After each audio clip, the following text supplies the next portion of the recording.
welcome back to my channel. If you've subscribed and you've watched my other video, thank you very much for tuning back. So today will be a bit of a lengthy video, just to let you know. Today I'm going to be talking about my testimony, what actually had me give my life to Jesus, and I guess my search for the truth prior to actually giving my life to Jesus. So getting straight into it. For those of you who have actually watched, I think I made a video to Dear Foster Kids / my own experience. You'll have a little idea of my background. But anyway, so growing up, I grew up in like a somewhat dysfunctional kind of family. I mean, you know, for the most part, most people do in it, right? But I didn't really grow up religious, with my mum at least. But I remember her taking me to church and my sister to church briefly, maybe a couple of weeks, and that was it. But from a young age, I don't know, I just had a very strong belief for God, right? There was even a time my mum wasn't mentally well and she used to take drugs, right? And there was a time it was nighttime, either it was nighttime or it was winter, one of the two, but it was dark outside, and we were going to home, right? Which at the time we lived with this other guy who, you know, I might make a separate video on, but I don't know. But we were going home, right? And on the way home, there was a church, white doors. I actually live in this area now. You know, I was going to state where I live, but then I thought maybe not right now anyway, right? So, but there was a church, a white church, big church, and as we were walking past, the doors were open. They were singing.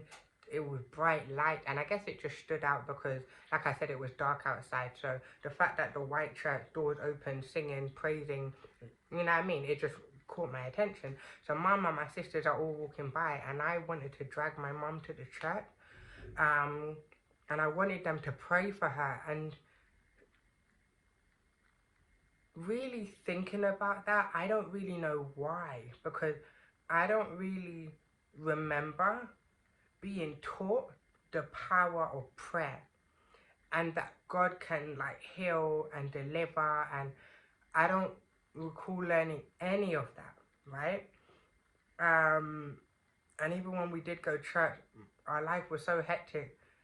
I probably went to church max probably 7 times with my mum, and I don't ever recall going to church. So the fact that I had this strong thing about going into the church for them to pray for her, like I literally dragged her, like please, like I was 9 years old at the time, 9 or 8, but I think I was 9, and I was pulling on her like, please, can we just go in, like please, just for a minute. And so she said, all right, cool.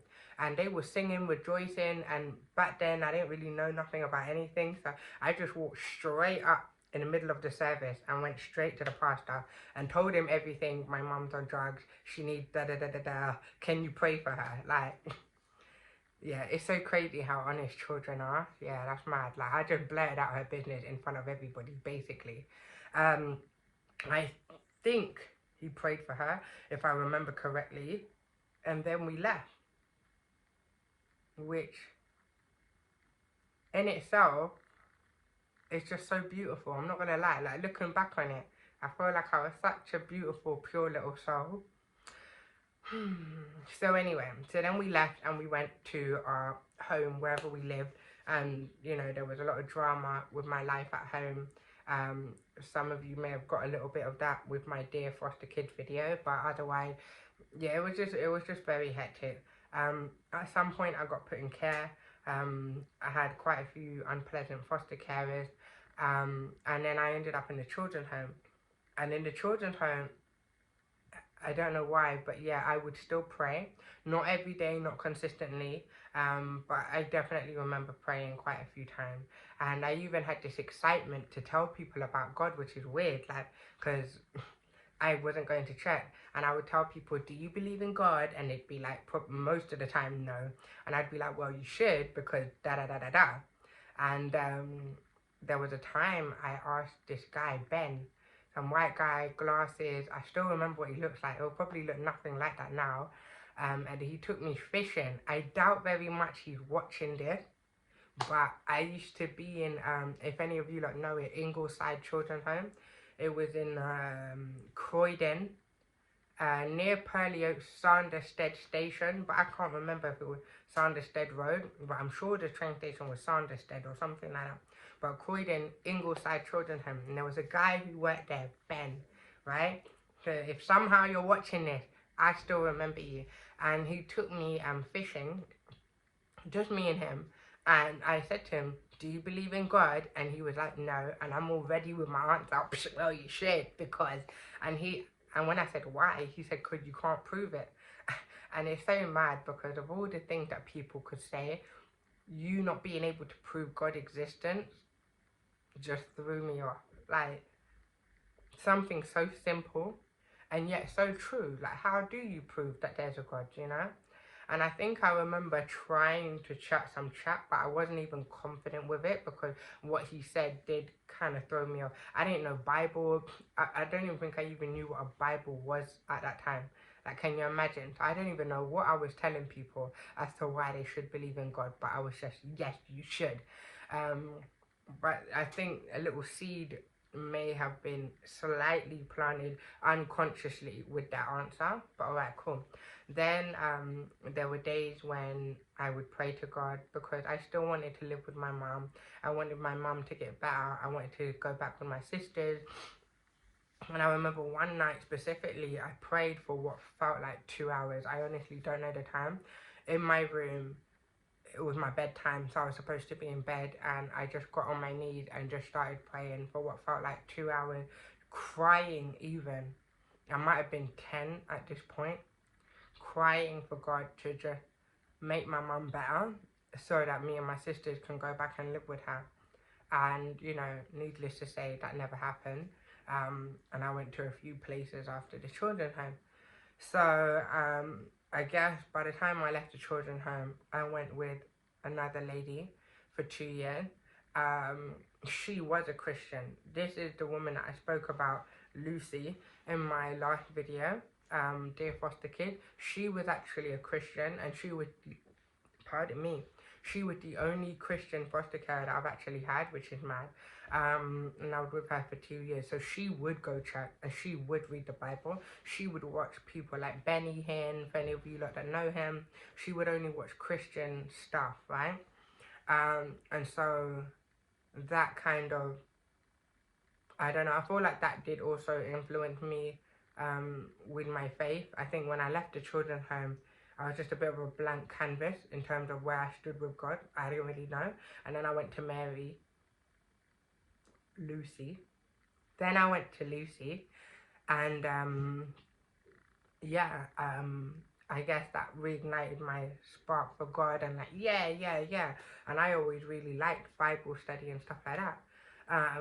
While I was with Mary, even before I was with Mary, sorry, I don't want to miss this out, I started dreaming. The earliest dream that I can remember was at my nana's house.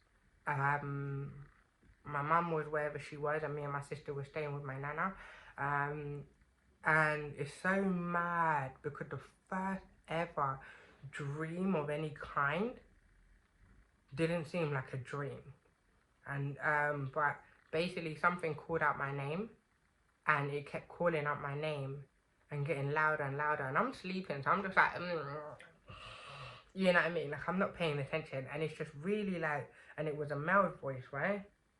So it's just like, just keep calling out my name and calling out my name, but it's getting louder and a bit more like, you know, I don't want to say aggressive, but intense. That's the word, right?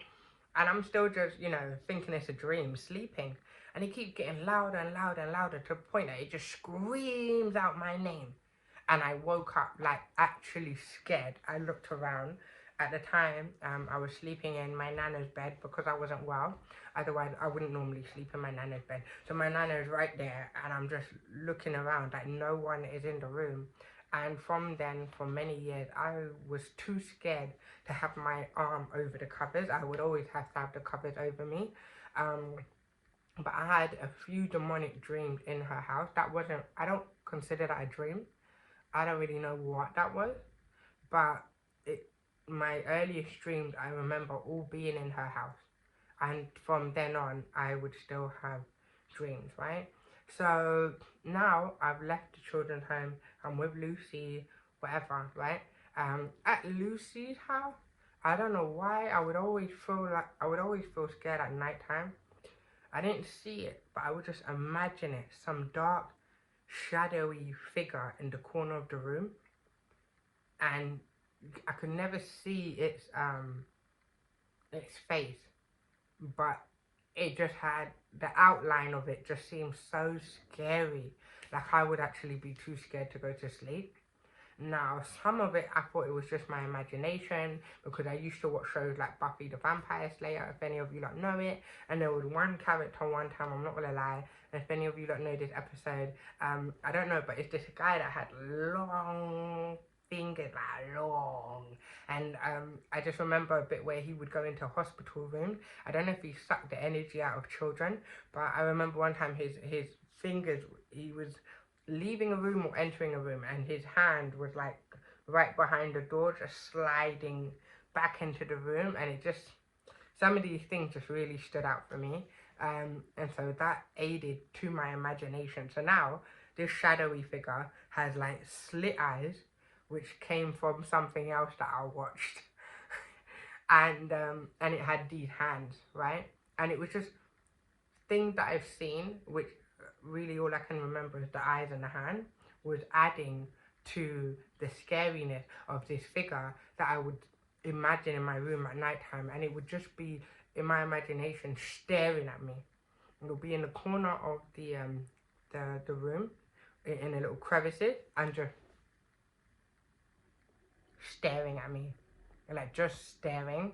And it's crazy because at this point I was 11, 12, because I went to Lucy when I was 11, so I would have been 11, 12, and I just couldn't sleep. Like sometimes I'd have to get Lucy to read me the Bible, and it would make me feel better, and I'd go to sleep. When I left Lucy, I went with another foster carer who was meant to be my permanent foster carer, but that didn't work out. She wasn't religious in any way. I never practiced no faith there. Then from her, I went to another foster carer. She never practiced no faith, went to church or anything there. And so from there, at 16, I started living by myself. And obviously, I didn't go to church. But maybe about 18, 19, I started seeking God and wondering who God was. And I wanted to just find out. And now Christianity is the only religion that I'd kind of been exposed to. And I had so many questions. There were questions about the Bible, of which I never got answers, or I just got the mundane kind of just believe, but no explanation. So I was kind of a bit on the Bible. I felt like I've been there, done that. That's not it, right?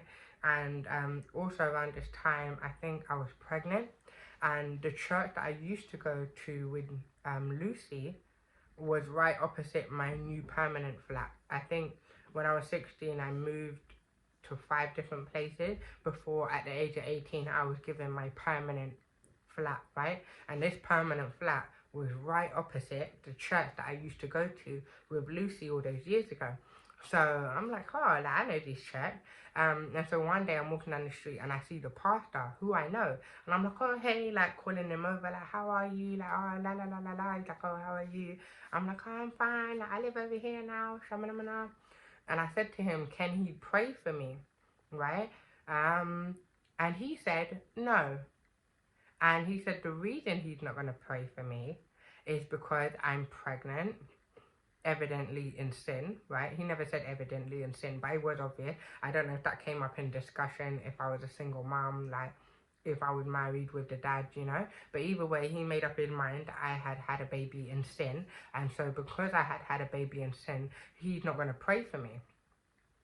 And I felt so hurt. So hurt. And so that aided towards my dislike for Christianity. I'm not gonna lie. I now know that he was wrong and that he doesn't stand for biblical truth. That's not of God how he treated me. And furthermore, you don't even know my story. You don't know if I was violated. You don't know in which way I got pregnant, just to tell me it's in sin, right? But either way, so about 20, my son is now 1 year old. I was really heavily searching, and I made a friend online, some friend, and I just clicked with him like this.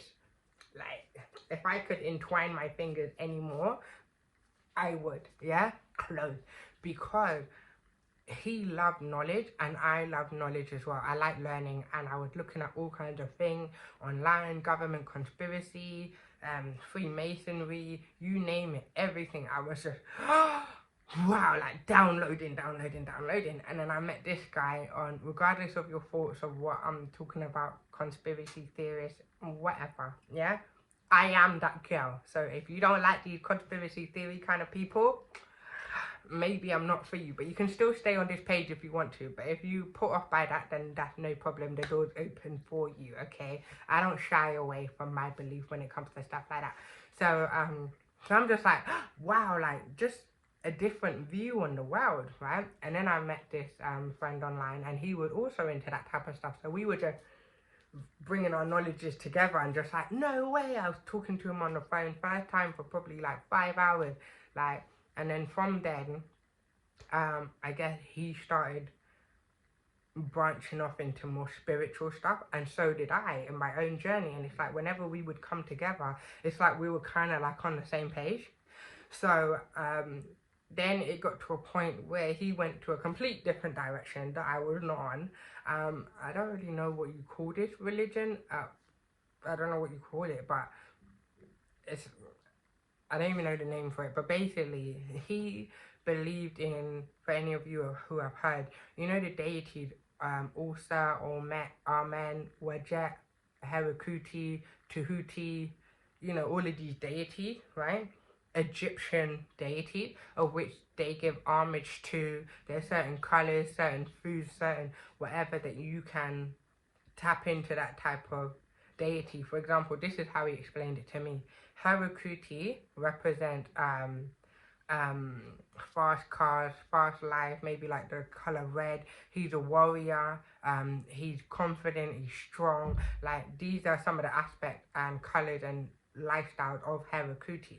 If, let's just say, you're shy, timid, weak, non-confrontational, whatever, and you want to build that type of warrior, confident kind of persona or whatever up within you, then you would start eating the certain foods that's associated with Herakuti. You'll start wearing the colors that's associated with Herakuti, and you'll start chanting certain mantras that are associated with Herakuti in order to generate and cultivate that energy within you, right? And that's how he understood it to be, and that's what he would believe in, that's what he was following. Now at this time, anytime, I was always a fan of palm reading, you know, just tell me about my life. Or what do you call those, like, is it psychic or whatever? Medium? I was always interested in that. In my own time, while he was into that, I was getting into numerology, astrology, but like not the normal, you know, little weak astrology, like the proper in-depth astrology, like what side of the moon would you like, side of the moon, you know, was you born on a full moon, half moon, all of that has a part to play, the time in which you were born, the letters of, well, this now goes into numerology, your name, you know, all of this type of stuff. I was just really getting deep into it, and I believed in it, right? So now he's got this when we're talking about it, and I'm interested because my thing back then was I believed in everything and nothing. That was what I would always say, because I believed that the whole truth and nothing but the truth was not in one book, and that the whole truth was in everything, right? So it's like I accepted everything, but yet I was skeptical of everything, hence I believed in everything and nothing at the same time, right? Don't ask me if it makes sense or why it makes sense, but that's what I believed at the time. So I would definitely, an open book. I would definitely have said that. I would have said that there was no topic that was taboo. And towards the end of this testimony, you'll see how nothing really was a taboo. And so he introduced this concept to me, and I'm like, okay, yeah, like I can get with that. Like, that sounds reasonable. I can understand why that would be the case. So I even went to a class which he had in Kendall Green or Kendall Ride, one of the two. And the people seemed really, really nice. They had teaching. One of the teachings, I think, was around Christmas. So we were learning about the origins of Christmas and stuff like that. When he would talk to me, and he's done a few readings on me, he said that I had Tahuti energy, or what is that, like your life, it's like your life purpose or something, or your destiny, something like that. Mine was Tahuti and something else, right? And Tahuti stood for wisdom and learning and stuff like that. So I thought, oh yeah, that makes sense. That's why I like learning. That's why I like to see la da da da da. And so because he got all of that through doing cards, he said that me being Tahuti, this is what I'm supposed to be doing. I'm supposed to get to a point where I have my own oracles and I do my own reading.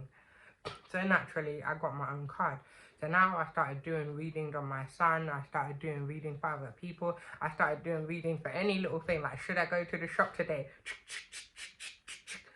Yes, okay, it's literally just for everything. Because as well, I just found it fun to do readings, but it was just pathetic, really.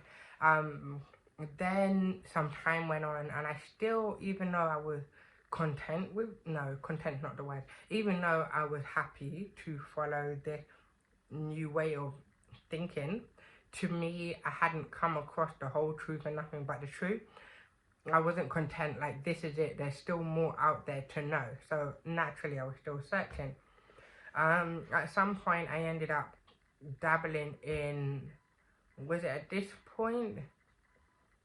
I think so. Either way, I think I kind of drifted away from that whole Harakuti, whatever. He would also do meditations and stuff, which I've done. I will just make a point. There was one guided meditation that he did with me on the phone, and I started swaying like this. And I almost don't feel like it was me, although it sounds silly to say, but I was just like, and he said, when I told him that, he was like, yeah, that's normal. That's just the energy flowing through you. That's not energy flowing through you. That's something else, okay? But I'm like, okay, because there was another time that I did it and I was in a really, really, really bad mood. Like, extremely bad mood. And at the time, I don't want to say emotional problems, but I didn't really know how to deal well with my emotions. I had anger problems and whatnot. And when we did a meditation, guided again, I felt calm and peace. Like, I remember you were guiding me through it, and tears was coming down my face. And I wasn't sad. I wasn't actually crying, but tears was coming down my face. And I felt calm and at peace afterwards. So he's saying that that's just a negative energy leaving you. The energy needs a way to escape one way or another. And I guess this was just a more peaceful form of way for the energy to leave you without exploding in anger, which made sense at the time. So I'm like, okay, I can get with this. And then the second time was the time where I said that I was swaying and whatnot. Now, me being what do you call it, a procrastinating person, there were a lot of things that I never really committed to, and so I never regularly did meditation, but those were my experiences, right? So now, either way, I just started to drift away from doing the oracle card, from that just because. And at this point, I started to get into alchemy. I was looking into alchemy. I can't remember how. There was a book that I read called The Alchemist by Paulo something. Or maybe Paolo's the second name. But either way, for any of you that have read it, you know, I just found it interesting. And I don't know if it's off the back of that, or off the back of some other stuff that I had come across. But I felt like I want to now start learning about this alchemy stuff. But alchemy is really magic. So that's what I ended up getting into. So then I started dabbling in white magic, and I thought it was okay because I'm not doing black magic, I'm doing good magic, like for good luck. And there was one that I tried to do on my ex.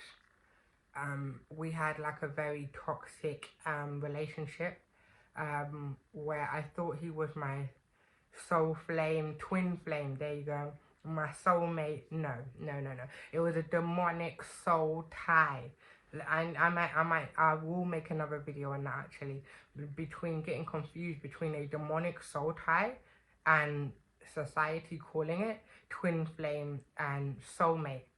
No, no, this was a demonic soul tie. Like, I didn't want to keep coming back to him, but I kept doing it. And so I ended up doing like a little white magic that I thought would keep us at bay. And it actually didn't work. So I'm just practicing white magic, creating generational curses for my family just to not get anything from it. So that was a waste of time. But I was actively trying to practice doing white magic. Then, because I'm practicing it, I'm looking up witches on YouTube. So I came across this woman who I thought was just like my inspiration.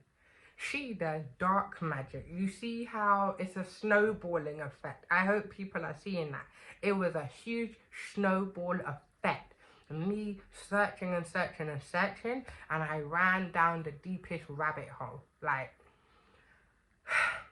so this woman does black magic, but she made it seem good. Like, so I'm like, oh, so maybe it's people think it's a taboo because they don't understand it. Because I remember one video she was talking about doing doing magic with your blood, like where you do witchcraft, but you involve your blood in it, which always seemed like a taboo on TV and just general knowledge, right? I think general knowledge, but whatever. But the way that she explained it, I was like, oh, it's not that. You see the naiveness of it all. The naiveness of it all. Like, oh, it's not that big of a deal. I get it, you know. And if it wasn't for, thank goodness, how I gave my life to Christ, I know for a fact I would have started to practice witchcraft with my blood, and you know, maybe any other blood that I thought was relevant. Like, that's how lost and deceptive, not deceptive, deceived I was really becoming. Like, I was already deceived, but to that extent, like, that's a whole nother level. Like, so during this time, was it during this time? Yeah, okay, well, quickly, before I now start to go into my testimony, I just want to make this point. I went into a shop called The Shop. For any of you who know it, right? The Shop. And it was in Harlesden. Any of you that know Harlesden? Northwest London? Harlesden. Okay, I'm just making that known. Harlesden. Okay, cool. So, I went into this shop to look for, you know, good luck candles, white magic stuff. I don't know why I keep doing this every minute, but whatever, right? And there were potions on the side, which I don't need them because that's not the type of stuff that I'm trying to do, but I was, you know, just browsing around and looking. Guys, girls, girl, I assume more girls are watching me, but if not, yo, guys as well. They had potions for fall in love with me. They had gay potions. Gay potions, right? Which is one thing, but it's the fact that it was sold out. In Harlesden. Sold out. In Harlesden. Listen, I could just be repeating myself all day. Gay person, gay potions sold out in Harlesden. Like, I just can't get over that. When I saw that, my eyes opened like, is there a lot of undercovers in Harlesden? And why are people in Harlesden buying it? And you know what? They may not even be from Harlesden. They could be from Timbuktu traveling to Harlesden and buying it out. Fair enough. That is also another thought. But at the time, that's not what I thought. I'm like, yo, looking at people in Harlesden differently. Who is buying this? So, they had many different potions, dragon blood. They had all kinds of just make them obsessed with you. make them take you back. I don't know why it seems to always be like relationship based, but there was quite a lot of always knocking my my stand. My face just looks so. Anyway, so yeah, like I was just amazed at what was there and what people are practicing or doing. And then, as I was looking around and I saw the book of Psalms from the Bible in there. The book of Psalms. It wasn't actually a Bible, it was just a small little blue book called the Book of Psalms. And I don't know if they're supposed to use that for witchcraft. Honestly, I've never looked into it. I remember buying it, but I didn't really read it and really learn what the purpose of that was. But I was just curious because I was curious to buy it because why is like something part of the Bible in the witchcraft shop? Do you know what I mean? So for any of you that may know why, if they do use the Book of Psalms for witchcraft, how in which that helps, aids or plays a part, please leave your comment down below because I would really love to know. If I end up finding out outside of this video, I'll make another video and let you guys know because yeah, I am curious. So anyway, as I was clearly just wow and just oh my days looking around, some woman came into the shop and these times I was nowhere near for God at all, and my spirit was just screaming she's evil, was screaming she's evil. Some black woman, I think she was Caribbean, and she came in and she asked the woman behind the counter, do you have dragon's blood, right? And the woman behind the counter said no, she don't have it. And the energy that this woman gave off, like I feel like when you're not with God, you're a bit well, clearly spiritually blinded, right? And so therefore you're not as discerning as what you could be if you was aware of the truth, which is Jesus. The whole truth, nothing but the truth is Jesus, okay? And if you don't know him, then you don't know the truth. And if you don't know the truth, then your spirit also is not as discerning as what it would be, right? My words, that's what I believe, and so that's what it is, right? And so even in my deception, even in my ignorance, even in my stupidity and foolishness, my spirit was screaming for this woman. Like, not screaming for her, but was just screaming and letting me know there's something really off about her. Because if I was discerning, my spirit would have let me know that about every other foolishness I was dabbling in, because I was blinded and it wasn't. So to a certain extent, your spirit man is also asleep because, you know, of the foolishness you're doing. But when it came to this woman, yo, something was just screaming, she's evil. Like, you don't even want to get on her on her bad side for her to do some juju voodoo or something on, like, you don't even want to accidentally brush past her in the street kind of woman. Like, you really don't want to, oh, sorry. You don't even want to do that. Like, just fully get out of her way, lay down on the red carpet. There you go. Like, I am so sorry to that woman. Like, no, you don't want to be on her bad side. And so as she's talking to the woman, I'm just standing there because it's a very small shop, just kind of, you know, listening. We're kind of baited by it as well. I'm not even gonna like just blatantly looking at the woman, looking at the cashier. But yeah, something just really troubled me about that woman. Like, she was not good at all. And clearly this is the type of place she's coming to. I don't know what she needed dragon blood for. I don't know what dragon blood is used for. I was just a baby in this thing, you know, thinking it was okay. But yeah, and that's what I'm saying. There's so many people all walks of life, black, white, Chinese, Hispanic, no matter where you're from, what country, what area. There's so many people dabbling in witchcraft. There's so many people deceived. There's so many people practicing things, not even just magic. Even me, like I had my little oracle card thinking I was just channeling some kind of good energy and all of that, meditating, like, and all of that was okay. No. And for those of you that are like, well, the Bible says to meditate on God's word. Yeah, to meditate on God's word, not to chant random mantras that you don't even know what you're saying. And even if you do and they're like, yeah, I do, it means peace and love. No.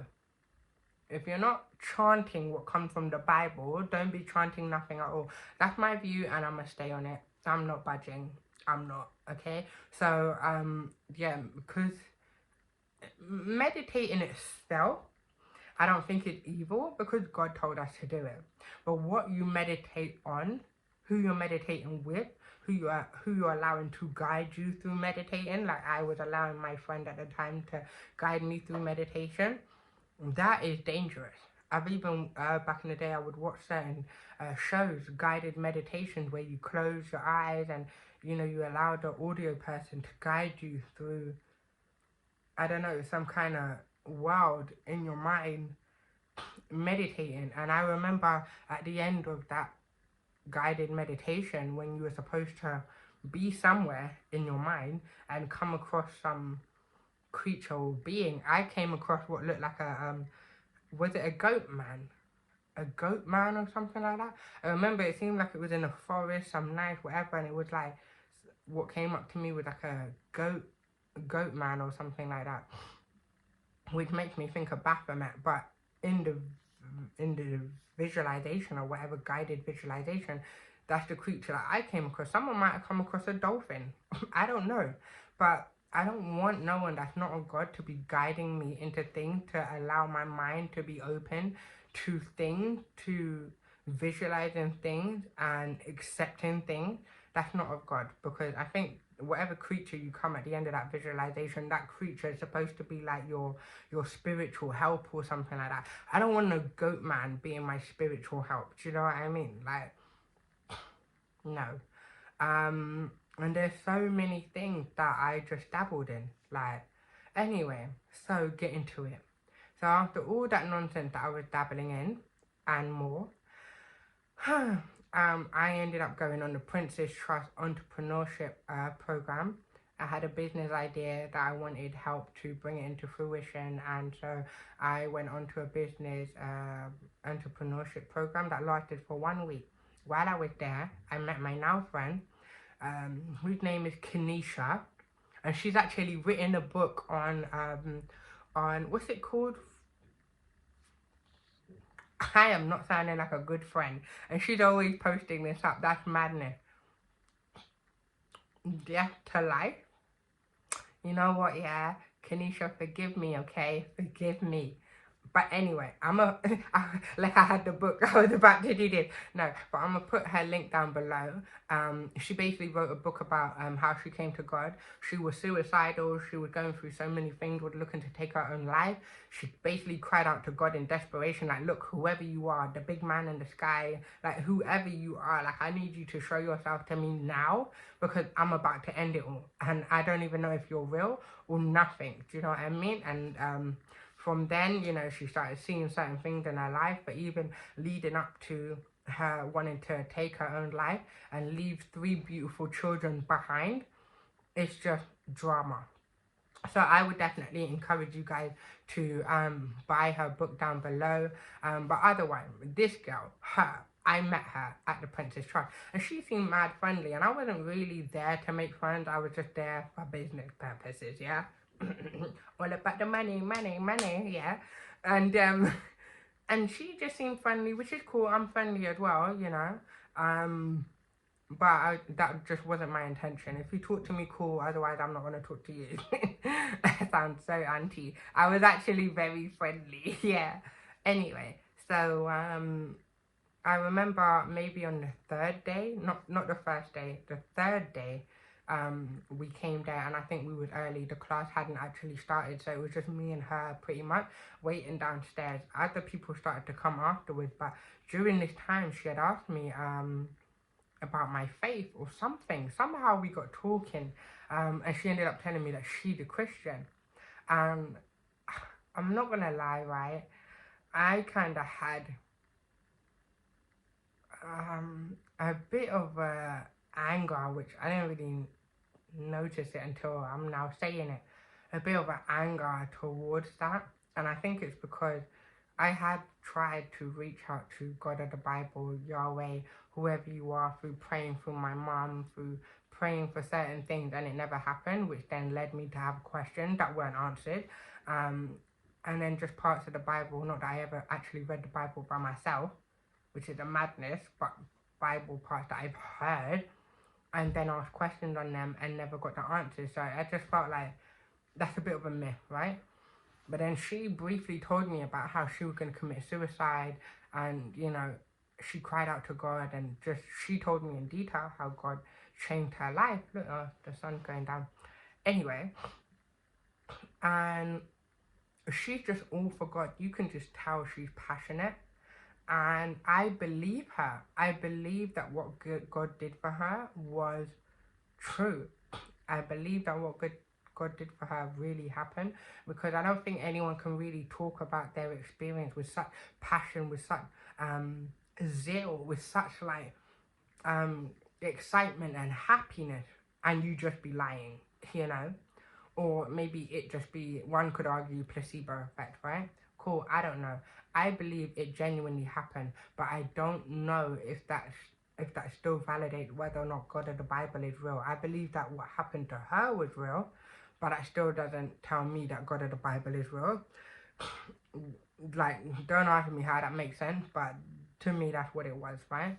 And I almost felt jealous and bitter, because I felt like when she was telling me, she cried out to God, like, look, if you're real, if you're here or not, like, please reveal yourself to me, because I'm about to end it, like, right now. Like, I don't care at this point. And he just miraculously started doing stuff in her life. I felt some type of way, because where was you when I prayed for my mum to get well? Where was you when I was 11 crying and bawling in the children's home, wanting to go back to my mum? Like, where was you? Like, where was you? Do you know what I mean? And here you are for some girl, no disrespect, Kenisha, yeah, in my mind, for some girl who's like, I'm about to end it all, and you just show up. Not to say that I feel like the way I said that I'm about to end it all, like, that's not a big deal, because that's deep, you know? But I just felt like, why is her problem bigger than mine? Like, do I need to take my life for you to take me seriously? And even then, I didn't even feel like that was the answer. I felt like I could have threatened to take my life and God still not show up. So what is it about her? What is it that I'm missing? What is it that makes you show up for some people so quickly in such a miraculous way that I haven't been able to experience? And I felt angry, because if what she's saying is true, then that means God of the Bible is real. And if he is, then this is the God that I used to pray to, and he never answered my prayers. Do you know what I mean? I started to feel conflicted and angry, because not only is her testimony shedding light to the fact that God of the Bible could be real, but it's now also making me feel upset that I used to pray to you and you never answered my prayers, right? So she's asking me some questions, and I'm just like, well, I don't believe in God, you know, I don't believe in God of the Bible, Shamanamana. And I just kind of told her what I did believe. I didn't give her no attitude, but I don't know, maybe she did sense a little bit of like, because I was a bit annoyed, but not at her, because it's not her fault, just with God, do you know what I mean? So she kind of gave me her views, I gave her my views, you know, there was no conflicting animosity between us for our view, but curiosity did start to creep up in me, because I'm for the truth. I don't care whether it hurts me or not. I want to know the truth. And if God of the Bible is the real God, and he never answered my prayers, and he will never answer my prayers, I still want to know him. I still want to know if it's him. I'm not going to ignore the possibility that it could be him, because I feel like he hurt me. The truth is the truth, whether we like it or not. It makes me think of some guy that I follow on Instagram. If you don't know him, he'll say that at the end of every video. The truth is the truth, whether you like it or not. So I'm sure that's what he said at the end of every video. But anyway, yeah. And that's true, right? So I think after class, I was still talking to her. We exchanged numbers, and I ended up questioning her just certain things like, well, if God was real, why does this? If God of the Bible is this, why does this? And so she's like, look, anytime you wanna holler at me for questions, I'm happy to answer it for you. But just know that I don't know everything. I will try to answer your question to the best I can, but I don't know everything and I'm still learning. And I respected her honesty, because one thing that I didn't like is for someone to be like, yeah, holler at me, and then I holler at you, and instead of you saying I genuinely don't know, but I will try and look or find out with you or for you, you just maybe brush it under the carpet or just be like, oh, just believe, or God knows what you're doing, and you don't actually try to help me find answers.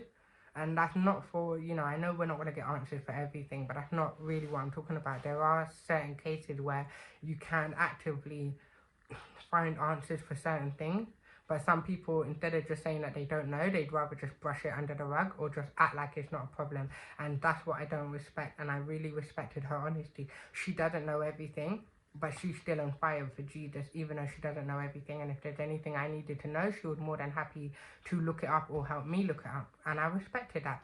And trust and believe, if you tell me I can have something for free, I will take everything. If you tell me I can have dinner, don't offer me something in a bluff, because 99.99999 times out of 10 or out of 100 or whatever, I will take it. I will take you up on your offer, okay? So she said anytime. So anytime it was, I started messaging her at 1 o'clock in the morning, 10 o'clock at night, 6 in the evening. Anytime, there was no time out of bounds. If I had a question that came to my mind randomly 2 o'clock in the morning, I will message her or call her. If you're up, you're up. If you're not, oh well, you know? And she never gave me the impression that it was too much, that I was asking her too much, that it was just like, okay, now, you know, I did my part, move on, you know. And I was like still questioning Christianity, but she hadn't yet won me over. Then there was a question that I asked her, and I can't remember what it is, but in the meantime, she used to send me YouTube videos, because not everything she could explain. So she would say that sometimes she'll send me a video that can better explain something more than what she could. So, you know, YouTube sends you relatable feeds to what you've been watching. As a result of that, I started getting Christian recommendation. Now, I'm not looking up Christian content. I'm just watching what she sent me. But because she's sending me that, I'm getting recommendation. And one of the recommendations was a testimony of a girl whose link I will leave below. And it was because of this video that I gave my life to Christ. In this video, this girl was basically talking about how she used to meditate. She wanted to open up her third eye. I think all of this happened due to some health problem, but there was a lot of things that she had said in her video that I felt like, yeah, I can relate to that. I did that. Yeah, I know that. I've been through that. Yeah.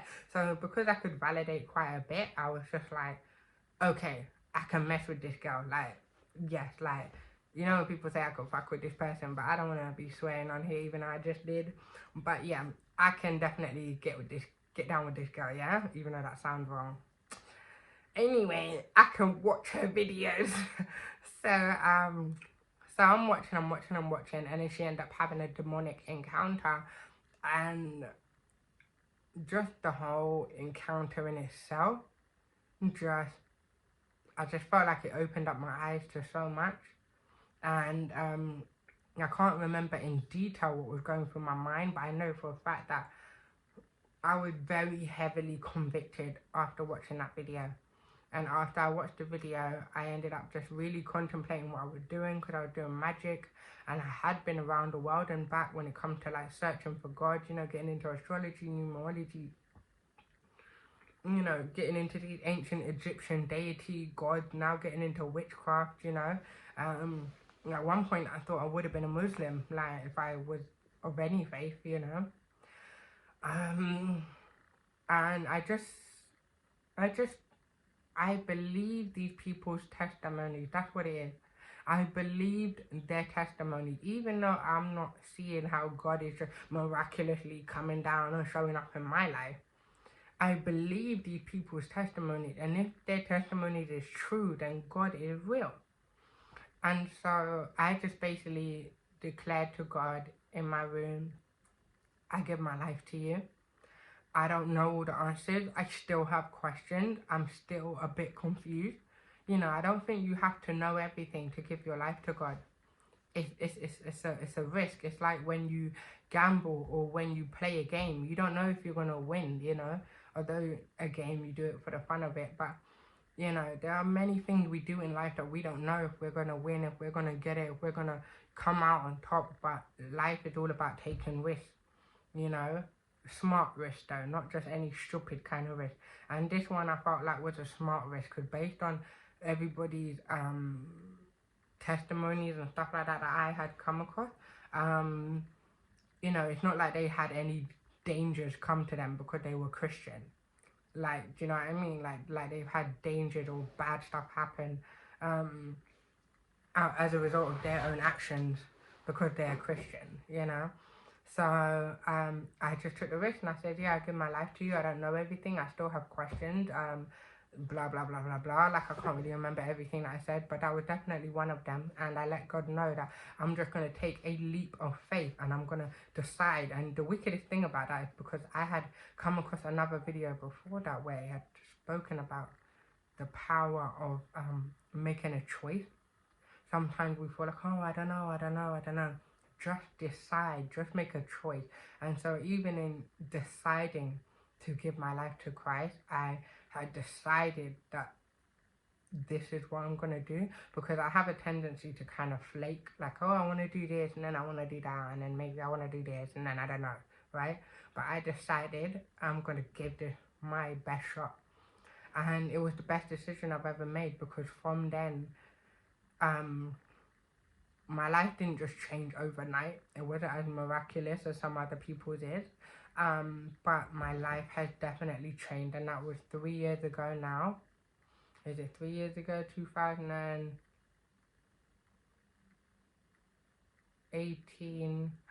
Wait, have I been a Christian that long? It was like near towards 2018 to 1920. Well, we only just hit 23. But alright, yeah, maybe 4 years. That's crazy. Oh yeah, I just touched my baby's toy. Okay, so yeah, my life did start to change. Also, my dreams significantly changed. I will give you guys that much. Like, my dreams significantly changed. I'll just quickly throw this in there because I didn't even think to say this. But I've been dreaming since I told you when I was at my nana's house, and all throughout care, my dreams were always demonic. Demonic! Sometimes I would be scared to go. There was a time I was getting so many demonic dreams, I was scared to go to sleep. Scared to sleep because of the demonic dream. I remember one time when I was 15, I would sometimes get some demonic dream that would disturb me for the day. I would just be disturbed thinking about it. Like, I remember one time I had a dream that some guy, this one wasn't demonic though, this one was just mean. Well, it wasn't even mean, it was twisted, but it wasn't demonic, like how my other dreams be. But I remember this one kind of disturbed me for most of the day at school. I had a dream that some woman had gone missing and there was a rapist on the loose. Like, they're not connected to each other, just a woman gone missing and the rapist at the same time is also just running rampant. In the meantime, the rapist is actually with this woman, raping her, and the police are trying to connect the dots, find out where she is, all of this type of stuff. She gets raped so many times that she ends up having a baby for him, a baby girl. At which point he was raping her, I don't know why, in a swimming pool. And it would seem like it was in America because, you know, in America they got a lot of backyard swimming pools, and it was like that. The police were prowling around the area. I don't know why I say prowling around, but they were looking around the area, torchlight, everything, looking for this woman. At one point, they end up in the exact garden where she's being raped under the pool, and they're walking past the pool, and the pool is see-through. You should be able to see who's in there, but for some reason the police didn't see who was in there. And so as he's raping her, she gives birth to a baby girl. and the woman's body float. I guess he lets her go. The woman's body floats up to the surface of the swimming pool, just being so exhausted from being raped. She's just like literally just exhausted, just floated up. And when she floated up, the police saw her and they took her away, but they never saw the baby or the rapist still in the swimming pool. So when they took the woman away, the rapist come up out of the swimming pool, has the little baby girl, lays her on the floor and says, well, at least I got her daughter, and bends over her like he's about to rape her. And I woke up and I just felt so disturbed, because it's like, these are concepts and images that I would never have thought of. The idea of a baby being raped had never come to my mind until that dream. Do you know what I mean? These are not things that I think about. So to then dream of such a thing was disturbing, right? Yeah, so throughout many years, so demonic. I would be here all day. I'd probably have to make a whole nother video on my dream. But I noticed that when I became a Christian, my dreams changed, right? Now, one could be like, maybe your life changed because it's a placebo effect. You know, everyone always said my life has changed. In what way, right? Now, my experiences are different to somebody else's. Number one, my dreams have played a big part, right? And I'll continue, but I'm just saying, if someone doesn't get dreamed, they're not going to be able to have dreams being part of their testimony. So God will give you your own testimony in your own way. But yeah, so dreaming. I remember one of the first dreams that I had as a Christian, which was so nice. Normally, when I see demons in my dream, they look like people. They don't look all like, although I have seen that, but that's very rare. But normally they're in people and their eyes are the telltale sign, or other paranormal things can be telltale signs that that person's actually a demon. And normally when I know someone is a demon, that demon knows that I know, and then they don't bother hide it no more, all the time. And so this dream was different because the people weren't normal. They had like a zombie-like thing to them. They wasn't looking all like zombies. They were looking like normal people, but there was something dead about them. But they also wasn't given demonic. And I've never had something in a dream where you're either normal and just a normal non-demonic person, or you're demon possessed and you're actively working to do something against me. I've never had that. So when I woke up, I was very confused. But just to continue, so there was a whole bunch of people on a field that had a dead energy about them, but they weren't dead. And they were running to a school. There was a school building and they wanted to tear it down. What they were using to tear it down is they had like a bar of soap or something, and it was supposed to be acidic, so when they rub it on the walls, it will make the brick crumble and start to like dissolve, and literally the building would just come crumbling down. Now, I was in the field with them, but I don't think I looked dead. So when they were running, and I knew the agenda was to, I don't know why I say agenda, but the plan was to tear down the school, I'm thinking to myself, why? Why are we attacking the school? Like, I don't understand. So I'm running with them, and then while they're rubbing the walls, like they're proper rubbing it vigorously out, like really trying to scrub dirt, you know, like the dirtiest of pots and pans that have the worst kind of grease on them. They were scrubbed like that. And I've got my little acidic bar of soap looking at them like what are we doing? Like, why are we doing that? And I was so confused as to, like, did the school do something to you? Like, what happened, you know? And so as I'm doing that, and I'm questioning why we're doing this, and they're all doing it with one accord, I then wanted to stop doing what I was doing, and I think I didn't want to do it anymore. So I think I wanted to clean it. Then all of a sudden, a bucket of water with a sponge appeared, and two men appeared there. They weren't there before, and they were not scrubbing the wall. They were just standing there. and a bucket appeared, and when I took the sponge out of the bucket and I started scrubbing the water turned red. And God from this side spoke to me in the sky, saying something like, I'm proud of you, something like that. And when I woke up, I was so baffled and just amazed and excited, because I've never before ever had in a dream where God had literally spoken to me and say that he's proud of me, right? So then I asked my friend, Kanisha, the girl that I was telling you about, was part of the reason I became a Christian. And she would help me along my Christian journey up till this day. And she would help me sometimes with interpreting dreams. Now I get a little bit better at it. But I didn't know there were gifts such as dreamers and, you know, people that can give visions, or people that are dreamers, people that are seers, you know, stuff like that. So I'm now learning to interpret certain dreams that are otherwise ambiguous. And so she said that she felt like the people that were there, the bunch of people, they were spiritually dead. They weren't demon, they weren't dead, but they were spiritually dead. And I was like, yes, girl, you're onto something.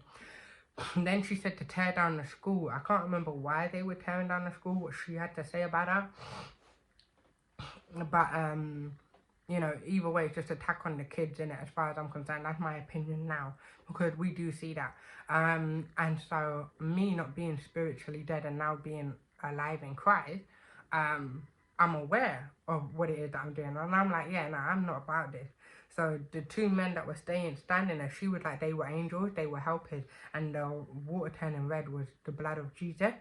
And I was just like, yes, yes, yes, yes, click, click, click, click, click, bang on the money. I know that's what it is, right? If she had said anything that doesn't resonate with my spirit, I would have been like, I hear you, but I don't think that's quite what it is. I don't know what it is, but I don't think that's quite what it is. But I know for a fact that's what it is. She hit a bang on the money, right? And so, yeah, so I'm just like, okay, they were spiritually dead. And I'm so used to seeing demons, I've never seen a spiritually dead person before in my dreams. So I'm just like, okay, yes, all right. And then from then I would start having, just my dreams in general started to change. I think I was going to try to say what the last demonic dream that I had was, but I will just be here all day, to be honest. But I will say that I have noticed a difference between my dreams when I sin to when I don't sin. For example, doesn't mean that I'm perfect.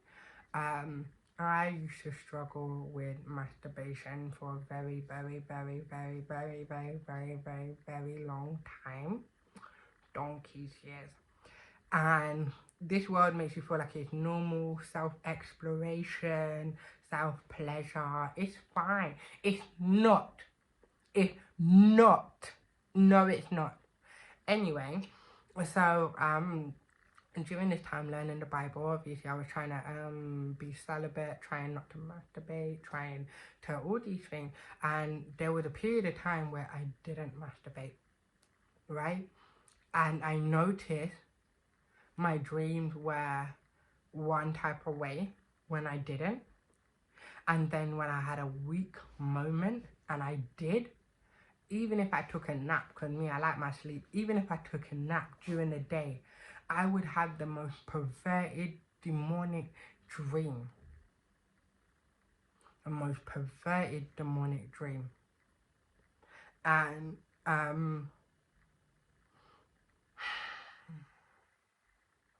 it's crazy. Like, I don't know if that's part of the reason why I had such demonic dreams from young, because I've actually been doing that from a very, very young age. I don't really know why, but when I was in the children's home, I either had a dream or I had a memory.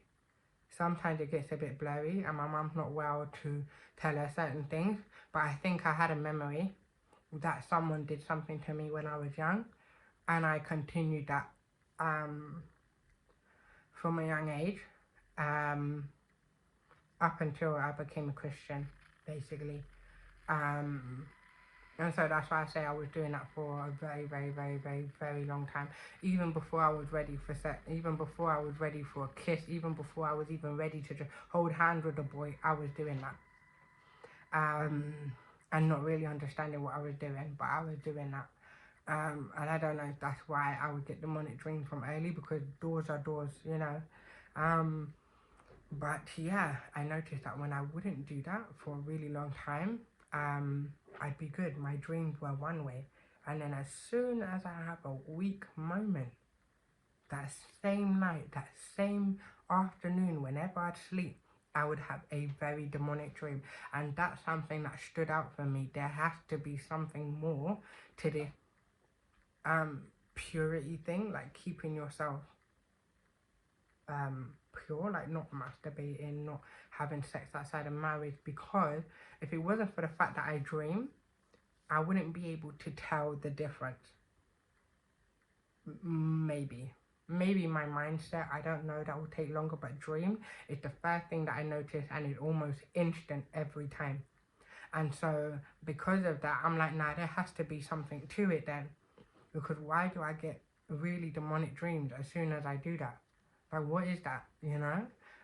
So little stuff like that. So I've been learning as I go along. Obviously, I've had relapses since then, because it's not easy. But I've been quite good for quite a minute. But, you know, never say never. Obviously, what do you say, with God all things are possible. So, you know, we just have to keep leaning on God to perfect ourselves and to become better than we were yesterday.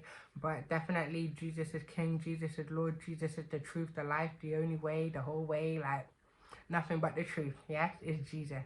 So yeah, I'm really happy on my journey. Things that God has helped me with has been anger issues. I don't get angry like how I used to. Yeah, I'm just, anger is a big thing. Big thing. I left that in my other video. I made another video on it actually. What's it called? The how God has changed me. I'll probably leave the link for that down below as well. And obviously you can see all the changes that God has done in my life since becoming a Christian, because this video is long enough as it is already. But if you have watched towards the end up till now, thank you. Give me a like, subscribe if you are not subscribed. If you don't like this video, then no problem. If you like this video, you feel like it helped you, it made you laugh, I don't know why, but whatever, give me a thumbs up. Subscribe, please. Thank you. Yeah, and I guess until next time, have a good day, good evening, good night, and peace.